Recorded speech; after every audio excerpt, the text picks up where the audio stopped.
జిల్లా కేంద్రంలో అకాల వర్షం కారణంగా నీరు ఇండ్లలోకి చేరింది. కాలనీలో పూర్తి స్థాయిలో జలమయం అయిన హౌసింగ్ బోర్డు మరియు బతుకమ్మ కుంట కాలనీ వాసులకు నిత్యావసర సరుకులు అంబేద్కర్ సేవా సమితి అంతర్జాతీయ వారి ఆధ్వర్యంలో పంపిణీ చేయడం జరిగింది.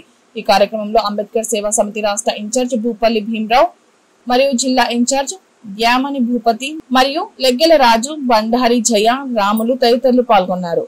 ఈ రోజు నిత్యావసర సరుకులు అందజేయడం జరిగింది. మరి ఈ ఫౌండర్ గాలిగాని రాజయ్య గారు దేశంలో ఉంటారు.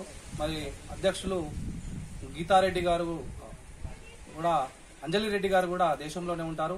ఈ యొక్క అంబేద్కర్ సేవా సమితి అనేది అన్ని దేశాలలో మన ఇండియా నుంచి వెళ్లి ఎలాంటి ప్రాబ్లమ్స్ లో ఉన్నా కూడా వీళ్ళు దగ్గరుండి వాళ్ళకి సహాయ సహకారాలు చేస్తూ అక్కడ చనిపోయిన వారికి ప్రమాదవశాత్తు చనిపోయిన బాడీలను కూడా ఇంటి వరకు చేర్చడం, మరి అక్కడికి అంత్యక్రియలకు కూడా అమౌంట్ లేకున్నా కూడా డబ్బులు ఇచ్చి పంపించి ఈ సేవా కార్యక్రమంలో ముందుంటుంది. ఇది కామారెడ్డిలో సెప్టెంబర్ 16, 2022 మొదటి కార్యక్రమము ఇక్కడ రోటరీ క్లబ్ లో జరగడం జరిగింది. నాటి నుంచి నేటి వరకు చిన్న చిన్న కార్యక్రమాలు చేసుకుంటూ అంబేద్కర్ సేవా సమితి కొనసాగుతూ ఉంది. ఇక ముందు కూడా కొనసాగిస్తామని చెప్పి తెలియజేస్తూ ముగిస్తుంది.